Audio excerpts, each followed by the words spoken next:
Matthew. Nasabi po dito, samantalang nagsasalita pa siya, narito, ang isang maningning na alapaap na lumilinin sa kanila. At narito ang isang tinig na mula sa alapaap na nagsasabi, ito ang sinisinta kong anak. Ang nagsasalita po dito yung ama. Nung dinala si Santiago, si Juan, si James, James pala, Santiago. Ang mga alagad niya, dinala siya sa bundok. Na nagsalita doon ng ama, nagsabi, ito ang sinisinta kong anak, siya ang inyong pakinggan. So kung sinasabi ng tao lang ito, mali. Dahil ang lahat ng kapamahalaan, ibinigay na dito kay Jesus Christ, sa ating Panginoon Kristo.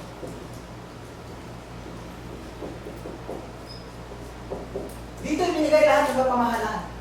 Bago siya umakyat sa langit, ang sabi niya, lahat ng kapamahalaan sa langit, sa ibabaw ng lupa, ibigay na sa akin. Kaya lahat ng utos ko, yun ang susundin nyo.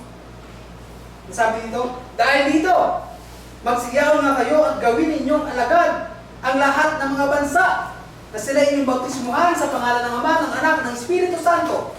Ang sabi sa 20, ituro ninyo sa kanila na kanilang ganapin. Ang nagsasalita po ay ang ating Panginoon Kristo. Ang sabi dyan, ituro ninyo sa kanila na kanilang ganapin ang mga bagay. Ang lahat. Sabi dito, ang lahat ng mga bagay na iniuutos ko sa inyo, narito, ako'y sumasa inyong palagi hanggang sa katapusan ng sanlibutan. Ito, yung Jesus Christ na ito, mayroong utos na sinasabi. Lahat ng utos, sundin ninyo. So, itong alagad, sabi dyan, share the word of God. Mag-share ka. Matthew 28:18-20. Kasama yun sa utos. Ha?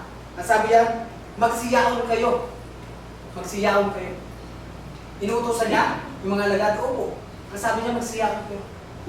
Kung ikaw ay nabautismuhan, isa ka na alagad. So kasama tayo doon. Sa pag-share ng word of God. Nasabi dito, dahil dito, magsiyaan kayo at gawin ninyong mga alagad ang lahat ng bansa.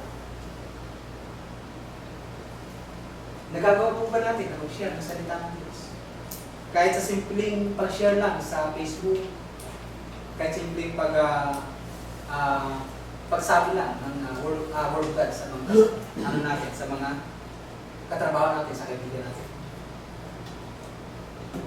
Kasama po tayo dito sa share ng word of God. Nasa Matthew. Ito yung iglesia na itinayo ng ating Panginoon Kristo, muli kong ulitin. Nakapaloob dito yung mga alagad, na yung mga alagad na ito, na nasa loob ng iglesia na itinayo ng ating Panginoon Kristo, may mga gagawin to. Share the word of God, and then, yan, kasama po yan. Hebreo, wag pabayaan.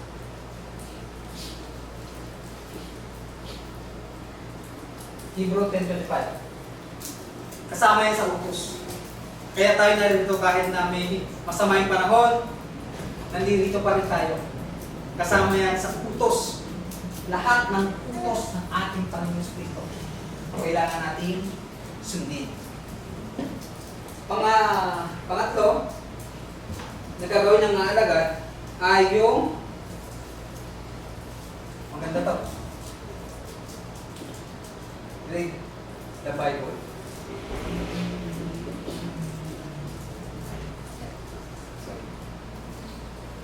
Pagbabasa ng banal na kasulatan.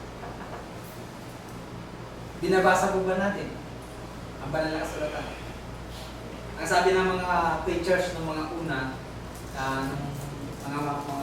mas nauna po sa amin, kahit 30 minutes lang, basahin po natin ang Biblia araw-araw. Dahil nakalagay sa banal na kasulatan, John 5:39, nasaliksikin natin ang banal na kasulatan. John 5 verse 39. Saliksikin ninyo ang mga kasulatan sapagkat iniisip ninyo na sa mga yaon ay meron kayong buhay na walang hanggan. At ang mga ito ay siyang nagpapatutuo tungkol sa akin. John 5:39. Acts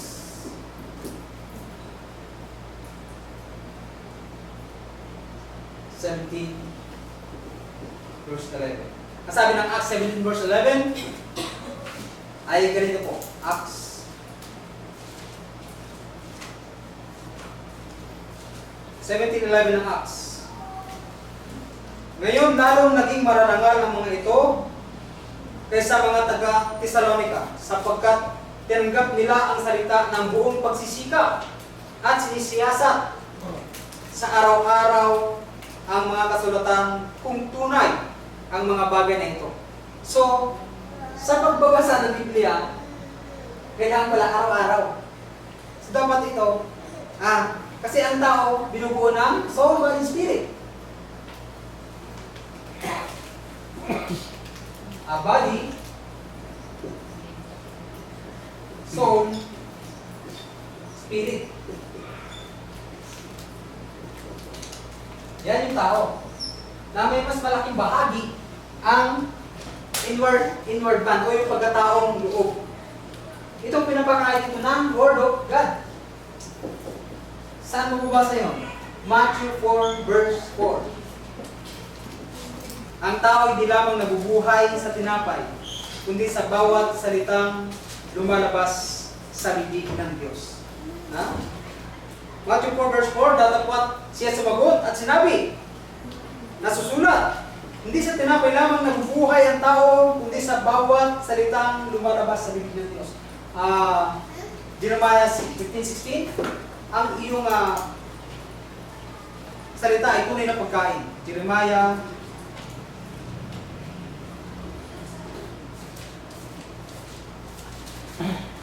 15:16, ang iyong mga salita ay nangasumpungan at aking kinain. Hindi po literal na kinain yun, hindi patuloy natin binabasa. Dahil tayo po ay binubuo ng body, soul, spirit, na ito lagi yung ating pinapakain ng pagkain, yung physical na pagkain, ng tinapay. Ngunit ang sabi ng ating Panginoon Kristo, ang tao hindi lamang nabubuhay sa tinapay, kundi sa bawat salita lumalabas sa bibig ng Diyos. Mas malaking bahagi po ito na dapat nating pinapakain din, araw-araw nating pakainin sa pamamagitan ng pagbabasa ng Biblia. Balik tayo dito sa ating paksa.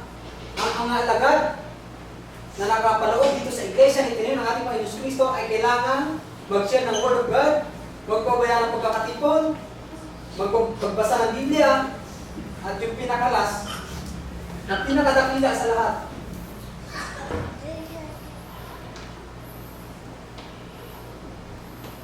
yung love. Magmahalan. Utos pa rin to. Utos ng ating Panginoong Jesucristo. Siya mismo nagsabi. Ito mismo. John 15 verse 12. Ang sabi po ay ganito. John 15 verse 12. Ito ang aking utos. Ang sabi ko dito, lahat ng aking utos, all. Sa Matthew 28, 20.